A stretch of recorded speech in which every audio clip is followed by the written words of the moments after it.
giving Andy, our moderator, the floor, I will show a very brief video about what GSIC is doing.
After this short introduction, I jump with you, Andy, in order for you to develop the session. So the stage is all yours. And once again, thank you all for joining. Thank you, Andrea. Thank you to all the GSIC team for inviting me and for inviting all these extraordinary professionals from the sports industry, Valentina, Andrea, Rafael, and Eugene. We are streaming live from so many countries at the same time that this is part of this new normality of being connected. And today we're going to be connected and sharing not only from innovation and not only from sports, but from sustainability. And I would like to begin with this icebreaker question to all of our attendees today. How are you embracing sustainability these days? Let's start by being very brief, then we will go further and deeper. But in a nutshell, Valentina, Andrea, Rafael, Eugene, in that order, how are you embracing sustainability these days?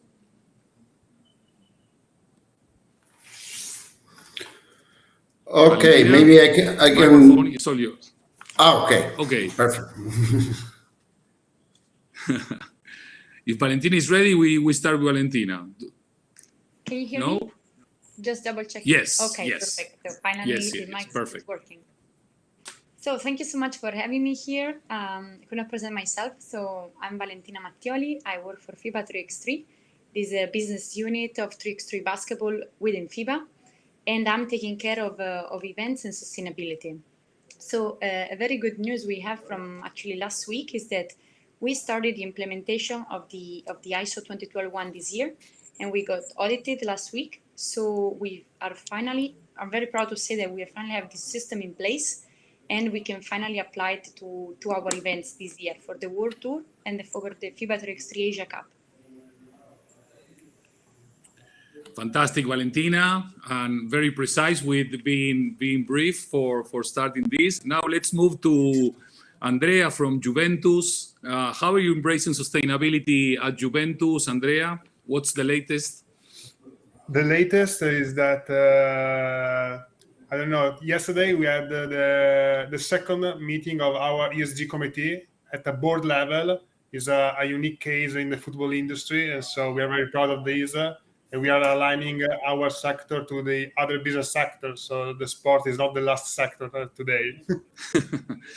No more. No more. That is fantastic. And we have a current Copa del Rey champion with us this morning, Rafael from Betis. Congratulations for that trophy. And we will talk about that later, maybe, if we have some time, hopefully. But how is Real Betis Balompié embracing sustainability? Thanks a lot, Andy, and thanks a lot, GSIC, for the opportunity. Well, we are doing it with little by little, trying to reach more and more organizations and people. And for example, we can say that the last conversations we are having is even beyond football, because we want to add also the Spanish National League of Basketball to Forever Green. So we think that as a sport club, we have this responsibility. So we are, with little by little, always trying to learn from other entities and from other organizations, but being really ambitious to reach more goals in terms of sustainability each season. So we are in this process with our effort and with all our people. Fantastic, Rafael. I love that idea that sustainability is a process, not a destination. It's an everyday process. And let me go, last but not least, to Mr. Eugene, streaming live from Singapore. I think, Eugene, from Sport Singapore. Please share with us how is Sport Singapore embracing sustainability, and welcome to this white paper presentation, Sustainability as a Paradigm Shift. Hi, and good afternoon from Singapore here. Well, we're very, very glad to be here this afternoon from Singapore. I think for Sport Singapore, I think we see a great opportunity for sports to make a difference when it comes to changing and influencing people's behaviors towards a more sustainable one. And I think a couple of areas that we're looking at include things such as infrastructure. How can our infrastructure actually shape behaviors? We're looking at how our events can actually embrace, the 3 R's of reduce, recondition, and recycle. And also looking at how we can engage the community through sporting activities, and in the process, also embrace sustainability. So these are just some of the key areas that we're looking at. Fantastic, Eugene. We will go deeper into those areas during the next 50 minutes from now. Thank you, everybody, for joining us this morning for this live stream. I would like to connect with this last message from Eugene. So this week we have the Recycle Day worldwide. We're celebrating this consciousness about the importance of recycling. But as you mentioned, Eugene, it's not only recycling, it's reducing, it's reusing. So the question to all of you today is, do we need a mindset redesign, not only for the sport industry, but also for us as fans, consumers, users, and members of these relevant organizations? Is this mindset redesign already in place, or we need to push it? Let's start, let's say, by Andrea, maybe. Okay, it's a big question for sure, but I try to be very concise on this. I believe that the sport and the football, in my case, is just a part of society. So we are a piece of this reshaping process for sure. And coming to the sport, we need both in terms of new mindset of the fans. I put also myself on this because in the last 20 years, our habit was going to the stadium and nothing. I don't think about anything else. But we need more conscious habits and also ideas from our fan base, and also myself. I'm part of my fan base, and also from the club's perspective, we need to be more conscious about what we can do, what we can ask to our fan base, to our consumers, to our also collaborators and stakeholders. And because if we are not conscious, we are not the first actor of this change process. We never change in the reality. We just tell about this, but we never do nothing. So this is my idea. That's a powerful one. Everyone can be sustainable, and sustainability relies on all of us, not only on institutions or organizations. If we don't have this mindset of all providing and contributing, it's going to be hard. There is one interesting statistics around this last issue that you mentioned, Andrea, that is more than 95% of citizens want to embrace sustainability. Less than 4% know how to do it. How is the Real Betis Balompié Foundation teaching, sharing, awakening people to know how to become more sustainable, Rafael? Well, Andy, this is one of the main goals of Forever Green, precisely because we are conscious about the power that we have as football, as sport, as one of the or the most popular sports in the world. So how community and how society look to football, and I would say for our fans, especially Real Betis, because they are really passionate. Every group of fans are very passionate.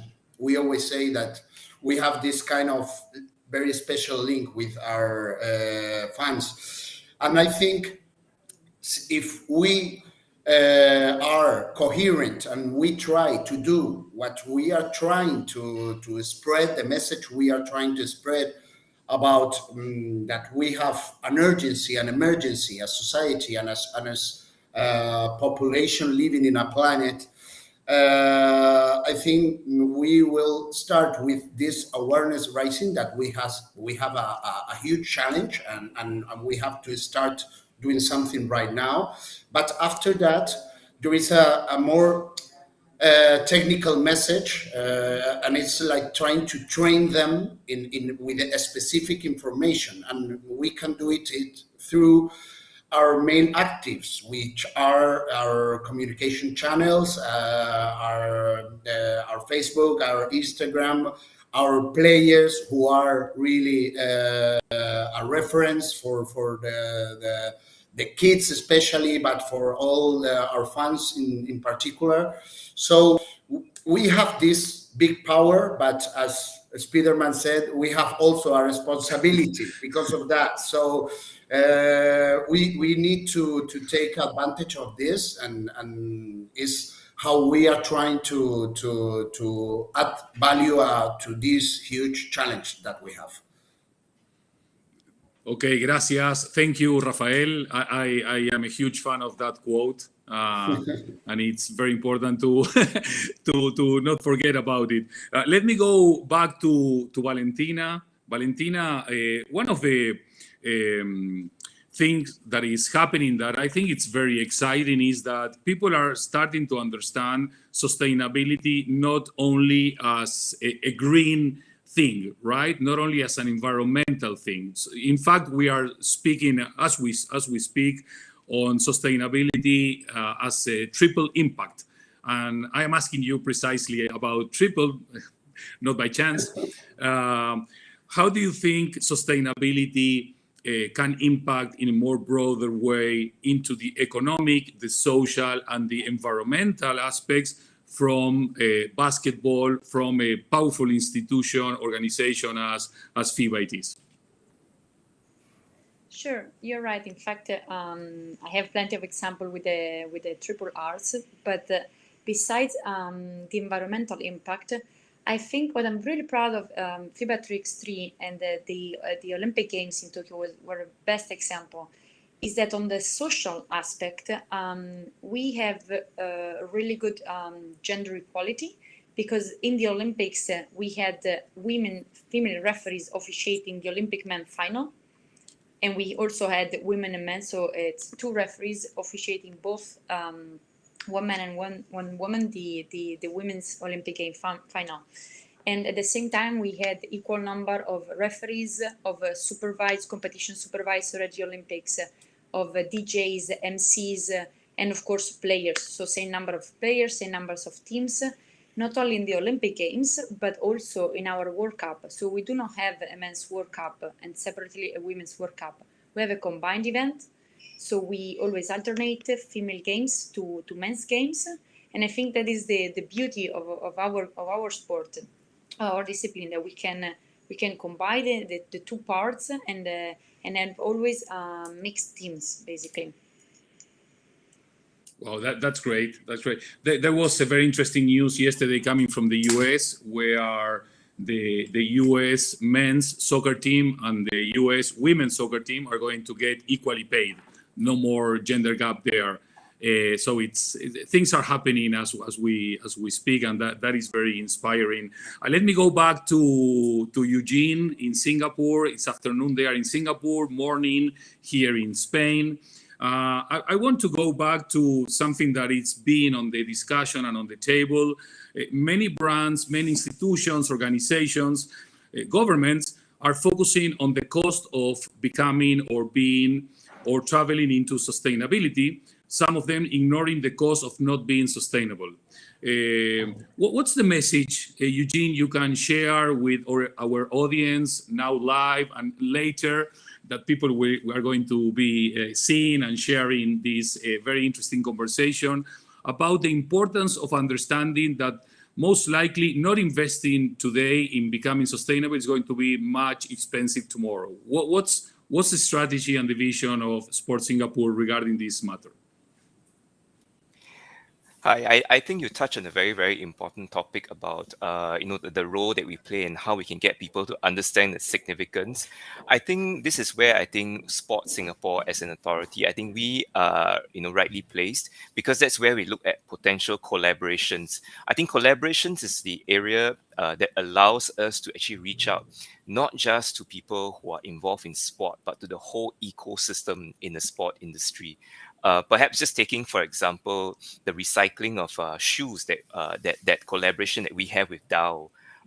So when we have that collaboration, it's not just people who are recycling their shoes or people who use sports shoes, but it's about reaching out to everyday people who use shoes. It could be students, it could be just people in the community, and as they embark on these recycling projects, contributing their shoes to be recycled to be used as track material, I think that's where they realize the role that the individual can play in contributing to sustainability. So I think sports, through our collaborations with our stakeholders, we can actually have that potential to send out the message and share with people the importance of taking action in support of sustainability. Okay, that is very, very good and very, very much needed, Eugene. Thank you for that. We are sharing this presentation of this white paper, Sustainability as a Paradigm Shift, talking about sustainability and the future with Valentina from FIBA, Andrea from Juve, Rafael from Betis, from the Betis Foundation, and Eugene from Sport Singapore. We are all live in many countries at the same time and talking about sustainability as a very much needed aspect of our lives, not only in sports, but in society in general. So we all know that green is the new black, because it's not by chance that we are talking about green. What's the position on your organizations regarding greenwashing? We all know green is the new wave, is the new trend. Everybody can be embracing it, but there are lots of brands that are really doing bad by greenwashing. What's your position? Do you think we need to raise our voice? We need to ignore it? Do we need to share it? What are you thinking about the greenwashing brands that are around and are really harming or damaging the effort that companies, or organizations, or institutions like yours are doing? Let's start by Andrea, maybe. Okay, also a good and big question for me. So I talk from my point of view, and also from Juventus. We as company, we are very lucky because we are not talking about sustainability from yesterday, but we are a 10-year journey on this. So we laid the foundation in the past, and our motto was not make announcements, but communicate the achievements. So with this line, we make sure that in the past we didn't make any green or social greenwashing, because the green is for the environment, but also we had the social. We can find another color or the rainbow, maybe linked to the pride one. And so we this was our guarantee for the past and also for the future. Now, as you said, nowadays, as you said, we have a lot of cases of other companies, sports clubs, federation, organization, a lot of actors that are claiming about sustainability without any foundation. They started yesterday and now they are the champion of sustainability. I believe it's the I know. it's the current situation also in Italy, in Europe, but we have a lot of cases around the world. I believe that their life on this communication is very short, because now for my side, when we talk about sustainability for the companies, we are talking about the license to operate of the companies. So if you are made some bad stuff on this, you are talking about the future of your company. So this is very simple from my side, because if you are not taking care of this in the right way, you are make not a good service for your company. Grazie, Andrea. Thank you. I am excited with this conversation with all of you guys, because you're being honest, genuine, transparent, and I think that's part of being sustainable at the same time. Valentina, what's your position here, of FIBA's position, about this new wave of greenwashers, and how we can tackle this in order not to make a bigger confusion in society, fans, and stakeholders?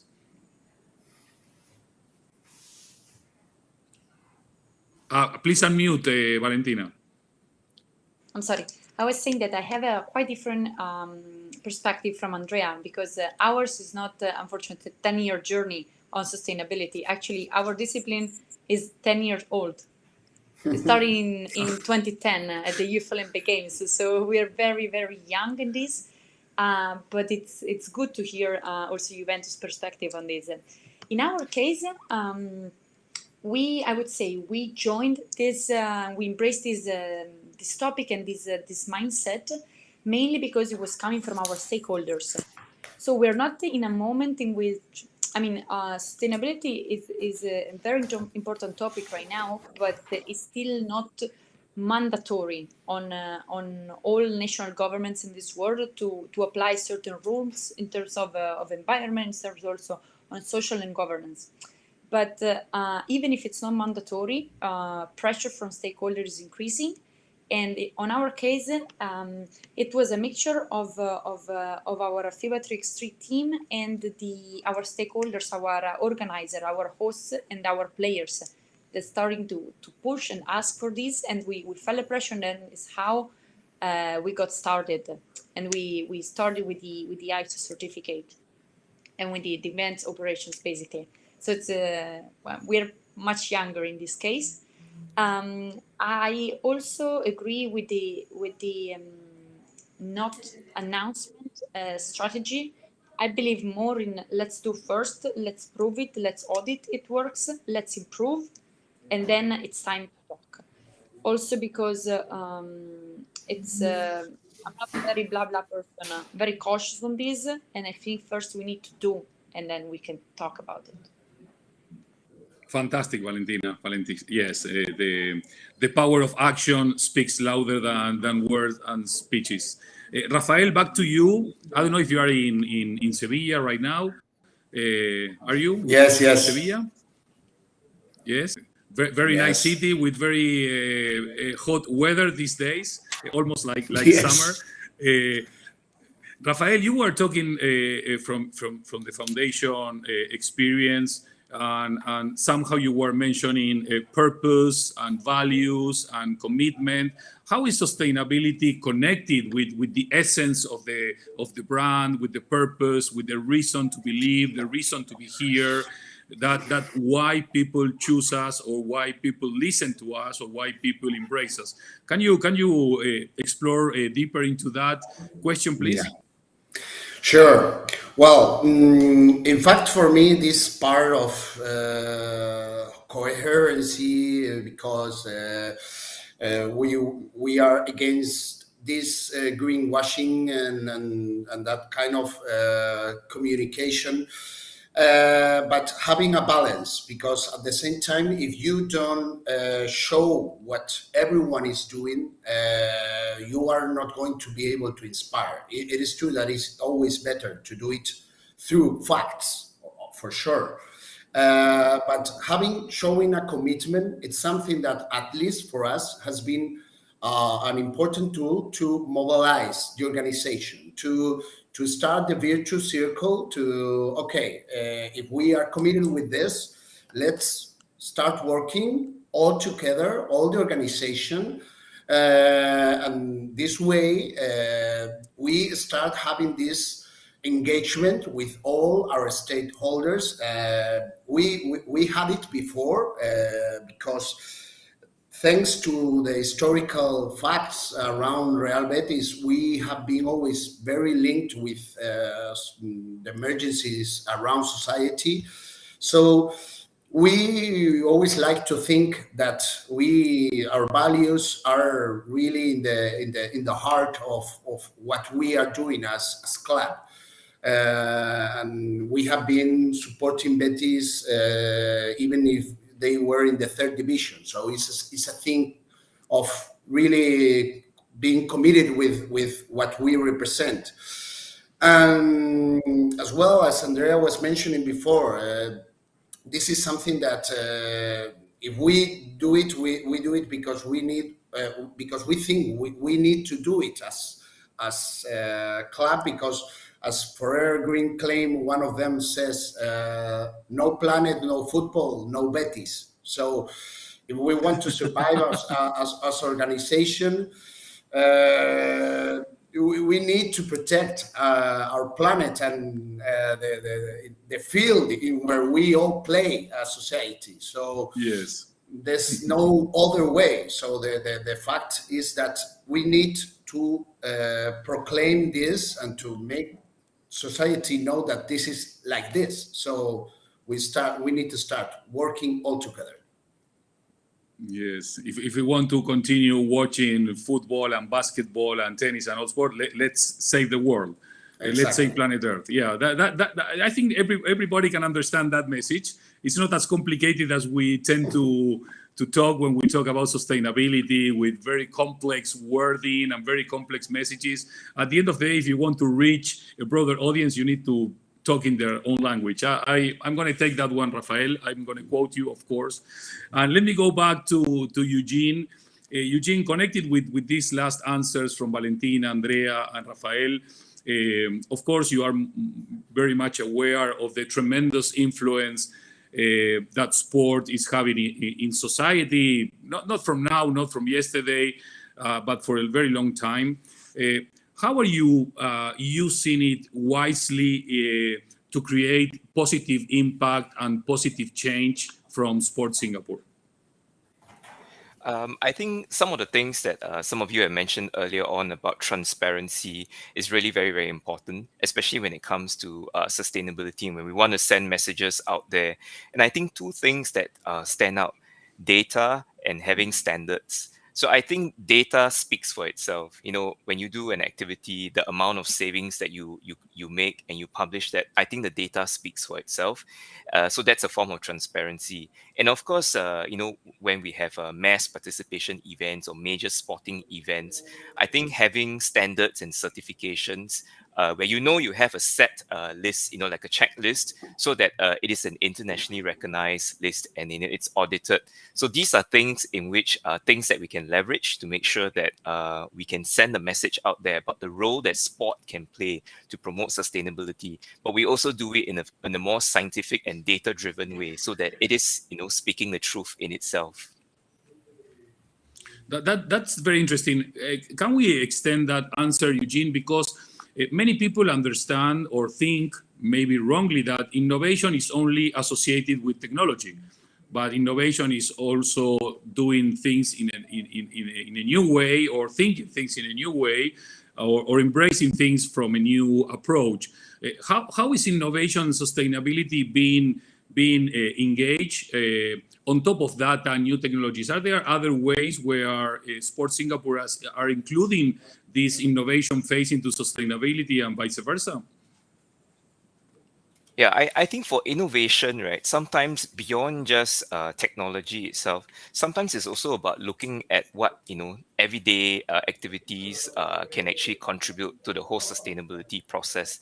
And I think for us in Sports Singapore, when it comes to sustainability, we don't just look at, of course, we will look at technology and how that can help us, to, especially for the infrastructure side, to think about how, sustainability, technology can contribute to sustainability. But it's also thinking about the kind of activities that people in the community can take part in that contribute to sustainability. I mean, what some of the activities that we have include community farming, or even cleanup that cleanup processes that are being done through sport. So not only are people enjoying the activities that they do within the community, be it community farming, or even doing a kayaking activity and cleaning up the environment, but I think they also not only do they keep fit and remain active, but they are also doing their part for the environment and for sustainability.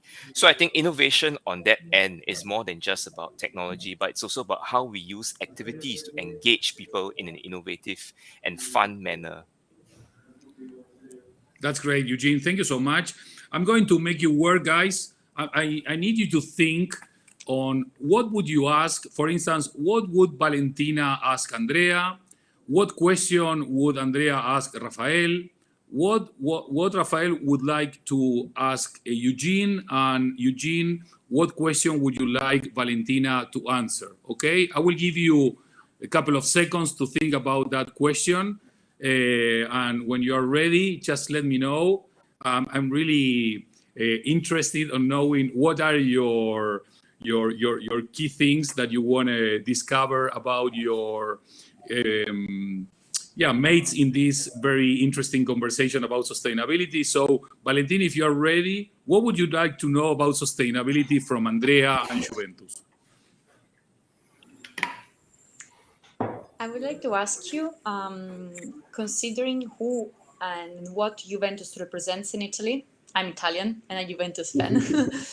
How do you think you can have an impact on national governments? What do you think Juventus can do to bring up the problem to the at least local, then regional, and then national government? Do you think that football and the position of Juventus, maybe together with other teams in Italy, can have an impact on society? I'm mute. Sorry. I think the last point is the key point, because alone we can do nothing. I believe we are a big club in Italy, also in Europe, but alone we can do nothing. And the Italian culture, generally speaking, and particularly in football, about these topics is very low, and it's a fact. And so we are in, let me say, in a startup phase about football sector in Italy, talking about sustainability. Only last year, the Lega Serie A, that is the organizer of the championship, create a CSR group of all the clubs. But not all the clubs have a dedicated person on these topics. Most of the times they are co-sharing other activities, and this is a fact. But from my side, this is also a problem, because it's connected to the low culture that we had in place in our country. So to answer to your question, for sure, potentially we had a power on this, a possibility, a chance, because we have a good position. We are Juventus, as you said, blah blah blah. But the journey is quite long in Italy, not just for sport. Okay. That was a very good question, Valentina. I think that the GSIC team are going to remove me from next live, and they are going to call you. Just be prepared. Thank you for the answer, Andrea. You were like this, and when you listen to the question, you were like, "Whoa, that's a tough one." Yeah, thank you for that. Now, Andrea, Juventus government. Sorry. You were like, what? No, come on. Andrea, it's your turn to ask a question about sustainability, whatever you want to ask under this umbrella to Rafael. Microphones are going to Turin. Before we start this video, I was joking with Rafa because we already met each other in other meetings, so we already know everything about our program. But I have a new question for Perfect. Be gentle, please. I'm quite interested if you have anything about, or you ever tried to involve or to explain your program also to the other clubs of La Liga, and particularly with Real and Barca, that are the biggest club in Spain, just to understand their position on what are you doing and if they are interested or not. Yes, of course. I would say that there is interest, and the good thing that we have is that we have the speak loud of La Liga. They are really focused on this topic, on sustainability in general. They have, I think, a really deep commitment with sustainability as general concept. In fact, they are always trying to spread the experiences and the know-how that each one of the clubs are getting thanks to their initiatives, and they are also advising us and following us and supporting us technically in all this process. Because one thing that Eugene was saying before, indicators, technical points, to have real data is, from my point of view, is crucial, and this is something that for us has been new. We have been involved in this kind of topic since 2 years or a little bit more. So we are learning each day. So this support by La Liga is very, very important.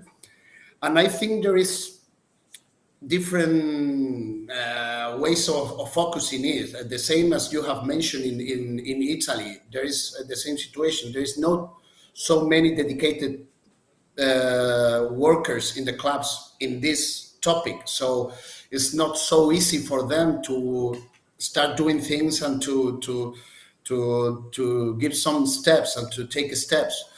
But there is an awareness raising growing, and there is a commitment by La Liga for sure, and I'm sure that all the clubs are being influenced by this, I'm sure. So if it's something growing from my point of view, and even Real Madrid, I think they are doing a lot of things. Barcelona, Athletic Club de Bilbao are also doing a great job in this regard. So it's something that is happening, I think. That's great, Rafael. Thank you for that answer, and Andrea, thank you for that question. This is heating up. I like it. It's very good. Rafael, I think that one of the issues that you mentioned that is critical is that for many organizations, there is a specific people tackling or dealing with sustainability, while everybody in the organization should be doing this. Some specifically leading or making the thing move, but everybody should be conscious that sustainability is everybody, not just some. Thank you for that shake. It was very, very good. Time for a new question from Rafael from Sevilla City, Betis Club. That's important, because if not, he's going to kill me. Ask, please, a good question, a smart question to Eugene in Singapore. Please, microphone's going to you. Thanks a lot, Andy. Well, Eugene, it's pure. I would love to learn, because this is a point in which we are kind of lost, because we don't have so many initiatives in this regard. But one of the main challenges that I think we all have as sport events is the transportation, and how we deal with the pollution that we generate traveling and moving all the stuff we need to move to perform these great events that we all have, and especially you. I'm sure you move a lot of people and a lot of material and everything. So have you thought, and do you have anything in this line? Because this is really a concern, at least from a point of view. How are we going to improve our performance in this regard? Thanks, Eugene. Raphael, I think those are really very important points, and certainly areas that we are also, I wouldn't say that we have the perfect answers to them, but I think in terms of venues, perhaps just sharing from what we do in Singapore, when we design event venues, one of the things that we try to do is to try to make these event venues interchangeable. In other words, the field of play, the area would be large enough to accommodate different types of sporting events. So that's one way in which you can sort of design upfront so that you don't have to move to another location for another sport. And of course, you make use of because in Singapore, land is limited, so that's one of our setbacks in Singapore. But we try to work around that with innovative solutions by having one venue, multiple sporting events. So hopefully that helps. And actually, on event day itself, because a lot of our venues they are planned around mass transport systems, public transit systems. So I think that also helps. And we do try to influence event organizers in promoting the events to get people to actually use public transport when they go to the event. So hopefully all that in time to come can help in terms of a paradigm shift on how the whole transportation aspect can be accommodated and move towards a more sustainable area in future. Thanks, Eugene. Thanks a lot. Very good question as well, Rafael, and fantastic answer, Eugene. Big challenge there with net zero emissions or net zero emissions and carbon neutrality as part of the challenges that we all have. And once again, last but not least, the question from Eugene and the answer from Valentina. By the way, Valentina, where are you right now? Which city are you connected from? I'm connecting from Barcelona. Barcelona. Okay. So Eugene from Singapore, Valentina from Barcelona. Come on, your question, Eugene. Thank you. Valentina, maybe just a question about what advice would you give to clubs or to the sporting organizations who are currently struggling to stay afloat, because the pandemic has had a big impact on them, and trying to bring sport back and bringing the business back to what it was before the pandemic. Many people are not thinking about sustainability as the first priority, and a lot of them are thinking about how do we stay afloat. But how can we, or how would you from FIBAs and encourage these people to think beyond staying afloat and adopting sustainability as a paradigm shift?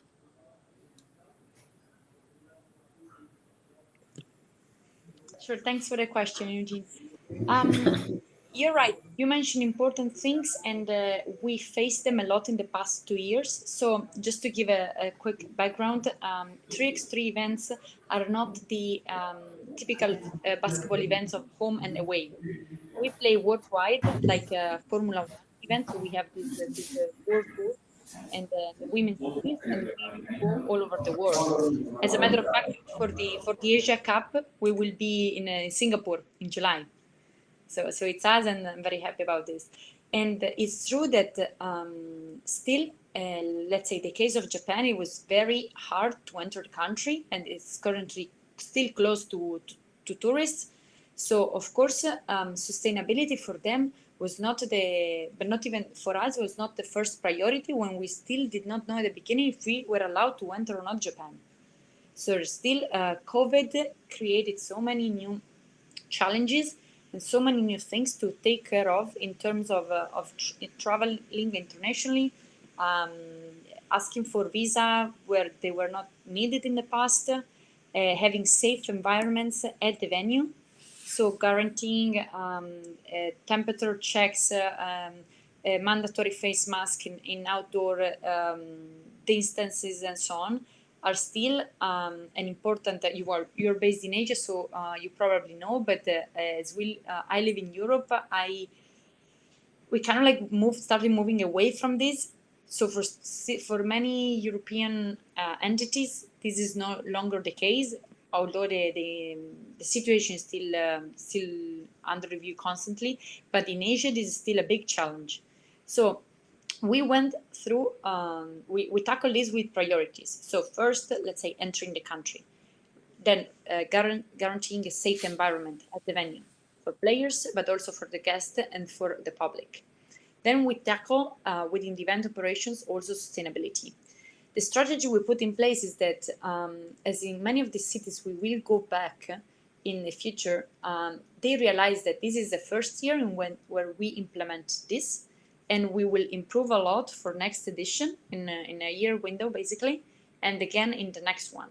But it's good that we already started the process with them. We'll start to basically benchmark our events, and we already reduce some of the materials that were used in the past, and then we will reuse some of them for next edition. So this is how we tackle this. Very good, Valentina. Thank you so much, Eugene. We are entering the last 10 minutes of this live streaming that we are sharing with Andrea from Juventus, Eugene from Sport Singapore, Rafael from Real Betis Balompié Foundation, and Valentina FIBA 3x3. That's the proper way to say it, I think, 3x3. And myself, it's Andy Stalman from Totem Branding, and thank you to all the GSIC team for this opportunity of sharing this sustainability conversation, and with the excuse of presenting the white paper on sustainability as a paradigm shift. So I'm going to make a 2-for-1 question to the four of you. It's the same 2 questions for the 4. I'm open to anyone that can start answering. So the first one of the 2, and there are 2 coming together, is from 1 to 10. What's the current status of sustainability in your organization? And the second one is, what's your biggest challenge ahead? Okay, so the first one is from 1 to 10, the current status of sustainability within your organization. And the second one, the biggest challenge you are facing ahead. So feel free to start. Anyone? A brave one? I start? Okay, I start. So Go, I leave go. I can inspire the other. So 1 to 10, I have two score. From an external perspective, so what the other are judging us is quite good. Yes. It's 7 or 8 to 10, and Okay. because we are doing a lot of stuff from a lot of years and we are evolving every year.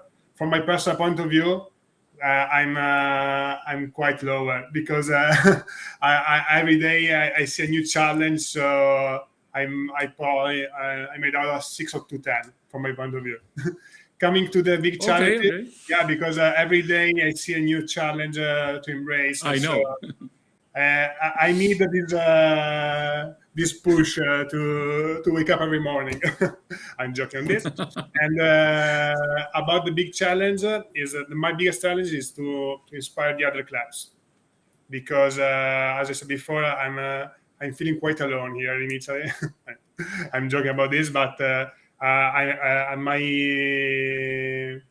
aim is to inspire the other clubs to join the sustainability journey in a concrete and a serious way, not just with CSR activities, not just for one day per year, but as you mentioned before, the sustainability is everyday activity. You cannot join just one day, and so this is my biggest challenge for the next future. Thank you, Andrea. Yeah, I totally agree with you. I think sustainability is a journey, not a destination. So it's an everyday job. And I totally agree with that. And it's good to have challenges ahead. If not, what we're going to do, right? We'll go home and sleep. That's not cool. So any other brave one to answer the status from 1 to 10 on the organization and the biggest challenge ahead? Well, for me, if I can take the place, I'm very emphatic with what Andrea says because it's quite similar. I would say that from the outside, it seems, and for the time we have been involved in this topic, we are doing a good job. So at least we are doing all that we can based on the possibilities and the facts and the resources that we have had at the moment. But it is true that I have exactly the same feeling. I would I would have a lower score because I am really exigent and I am really ambitious in what we have to do. This is our responsibility, so we need to reach every day more and more results in this regard. So yeah, maybe a 5 or 6, just to be pushing to me, to all our people in the club. And I would say that in terms of the challenges, first of all, the one that I asked Eugene, since we are traveling a lot and what thanks to our this year's season, we are going to be in Europe next year again, so our carbon footprint will be increased once more. So finding a solution to this plane because of having so many flights every day, trying to reduce this carbon footprint. And this, I would say that another challenge in general terms is to inspire our fans and base to support in the day by day every action, and to be coherent with what we are trying to show and to spread, in terms of sustainability. Fantastic, Rafael. Very inspiring and very clear. Thank you for that. Eugene, Valentina, who's next? I can go. Okay, you go. In our case, as we said, as we're just getting started, of course, our score is still pretty low, and I think it's good because it's clear that we need support, we need help, we need partners to improve our performances and to help us reach our goals, basically. So I wouldn't score ourselves more than a 3 or a 4, actually. But the good thing is that I think we set achievable targets and ambitious targets, and so the way is just up. So it's good. And on the only way is up. Yes, always. And in terms of challenges, I think that for the system we have in place with these professional circuits that are international, so we basically play worldwide, from North America to East Asia, basically, and it's the international travels. They really increase basically our carbon emissions. As a matter of fact, I landed yesterday from Japan, so it's a long trip. And what we thought, some ways of reducing this is basically that we found a few people, a few positions on our team that can be done remotely. So we will start testing it this year, so to reduce a few people traveling. On another note, there is a way from where you qualify to bigger events, and that can be done on a regional scale, let's say, in order to avoid basically a team from the Americas crossing the entire world, but having qualifiers that lead to the same event in the same zone, basically.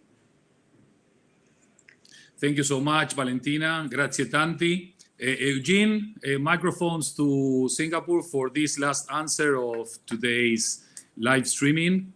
What's the status of sustainability from 1 to 10, and what's the biggest challenge ahead for Sports Singapore?